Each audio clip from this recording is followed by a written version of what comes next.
Assalamualaikum warahmatullahi wabarakatuh. Salam rahayu, salam kebajikan. Hari ini kita bertemu lagi di wisata mistik Indonesia. Oke, teman-teman, sekarang saya berada di satu daerah di daerah Jawa Barat ya. Nah, kebetulan di sini adalah salah satu yang konon kata penduduk daerah sekitar sini adalah tempat yang lumayan cukup angker. Dan bila penduduk nih sudah lewat waktu maghrib, biasanya mereka jarang sekali untuk berani datang kemari sendiri. Nah, untuk kelanjutannya kita cek aja langsung ya. Mari ikut sama-sama. Menurut keterangan warga sekitar, di tempat komplek pemakaman ini biasanya sering terjadi fenomena-fenomena aneh. Kadangkala ya ada warga yang melintas, terus tiba-tiba ada bola api terbang dari satu pohon ke pohon lain. Juga ditandai biasanya sebelum bola api itu terbang, biasanya suka ada suara cekikikan, terus angin besar. Nah, biasanya kalau sudah muncul seperti itu tuh, para warga sekitar sudah males tuh untuk lewat tempat pemakaman ini. Biasanya mereka itu akan lebih baik buat muter, cari jalan-jalan yang walaupun jauh ya, tapi menurut mereka aman. Sudah gitu, pernah terjadi di tahun 1998, menurut warga sekitar tuh ada penampakan pocong. Nah, cuma yang bikin kita aneh tuh, katanya si pocong itu nggak kayak pocong-pocong biasa. Jadi pocong itu mukanya agak menyeramkan ya, bukan agak ya, maksudnya separuh itu seperti matanya keluar, terus mulutnya juga kayak ada taring gitu. Nah, pocong ini dia tidak lompat jalannya, bahkan dia terbang tanpa menyentuh tanah. Waktu itu di sekitar tempat pemakaman itu ya, dulu masih ada warung kopi, warung makan. Nah, biasanya kan banyak tuh orang-orang pada makan di warung. Nah, katanya nih pada saat mereka makan malam-malam, baru sekitar jam 8 jam 9-an ya, terus tiba-tiba pocong lewat terbang, matanya menyeramkan. Makanya nggak lama kemudian ya, warung di situ langsung tutup. Dia rela tuh jual tanahnya untuk buka di tempat lain, karena dia merasa di situ aneh gitu. Kadang kalau udah malam habis maghrib tercium bau menyan lah, tercium bau melati, bunga kembang 7 rupa. Makanya jadi pada sepi lah intinya. Sedangkan sebenarnya kan harusnya ya, kalau warung-warung gitu kan enak, malam-malam biasanya rame ya kan, banyak yang ngopi, banyak yang makan indomie. Tapi semenjak kejadian tersebut udah jarang pada nongol, orang-orang warga juga udah pada takut. Akhirnya mau nggak mau warung itu ditutup.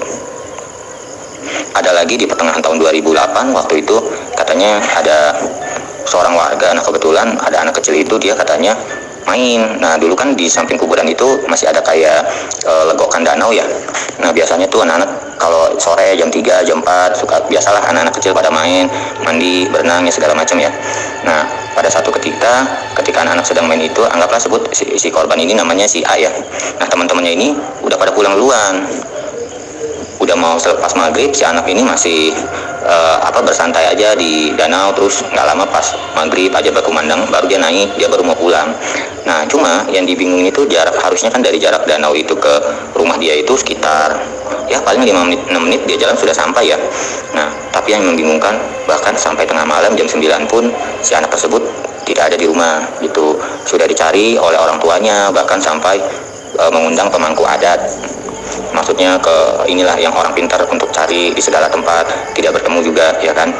Pokoknya tidak ada tanda-tandanya, baik itu jejak tapak kaki atau apapun. Bahkan ditanya ke rumah keluarga-keluarga, saudara-saudaranya, anak mungkin ya, apakah dia kira-kira ke tempat saudaranya, ternyata memang tidak ada sama sekali.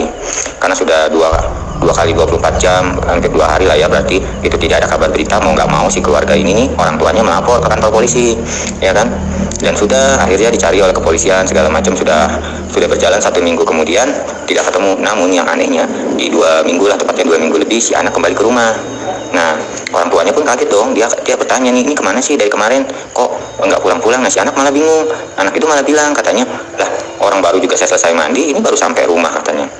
Nah, si orang tuanya jadi merasa bahwa lah, kok bisa, padahal anak sudah 2 minggu tidak pulang ke rumah. Tapi anak itu bilang merasa bahwa baru 5 menit dia pulang dari danau tersebut.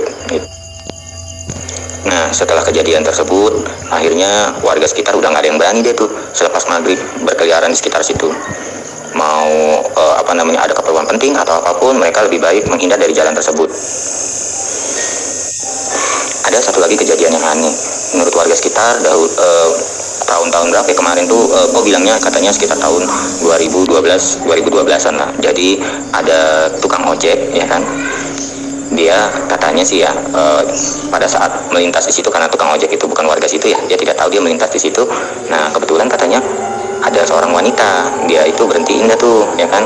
Nah, akhirnya dia naik ojek, dia minta antar katanya ke rumahnya katanya. Nah, tukang ojek mah ibarat kata dia dapat penumpang, dia ya udah hajar baik ibaratnya ya masuk ke komplek perumahan, ya kan, rumahnya katanya kaya besar putih lah, kayak di Pondok Indah Mall lah, rumah-rumah besar seperti itu. Nah, setelah dia nganterin selesai dong, dia pulang ceritanya, ya kan. Nah, setelah dia pulang, ternyata yang bikin dia bingung itu uang yang bekas dibayar oleh si penumpang tersebut ternyata berubah jadi daun. Nah, akhirnya karena penasaran nih, pagi di esok harinya si tukang ojek itu datang lagi dong, ya kan, ke rumah tersebut. Nah, yang bikin dia bingung ternyata itu adalah komplek pemakaman yang ada sekarang ini. Jadi dia sampai yakin benar bahwa itu tuh di situ perumahan besar-besar kok berubah jadi komplek pemakaman. Nah, dari situlah akhirnya dia udah nggak berani deh tuh lewat-lewat sekitar situ. Bahkan kalaupun dia ada penumpang yang mau melewatin situ lah, ibaratnya ke desa lain, dia lebih baik udahlah saya nyerah aja lah, dari uang nggak seberapa, dia takut kalau terjadi apa-apa gitu. Ya, kita di sini sih ya tetap biar bagaimanapun harus berdoa minta perlindungan sama Allah Subhanahu wa taala yang Maha Kuasa, supaya kita dilindungi dari hal-hal gaib yang bersifat negatif dan buruk untuk diri kita sendiri. Oke, terima kasih teman-teman semua penonton setia dari Wisata Mistis Indonesia. Semoga ini bisa menjadi sebuah hiburan, sebuah pengetahuan, dan bermanfaat untuk kalian semua. Jangan lupa like, subscribe, komen. Dan buat teman-teman juga nih yang ada tempat-tempat mistis, tempat-tempat misteri, tempat-tempat ganjil di daerah-daerah kalian silahkan komen ya. Nah, insya Allah nanti bila ada waktu dan kesempatan, kita akan meluncur ke tempat kalian. Terima kasih, salam sehat selalu, salam sejahtera selalu. Kembali lagi nanti bersama kami di Wisata Mistis Indonesia. Bye-bye.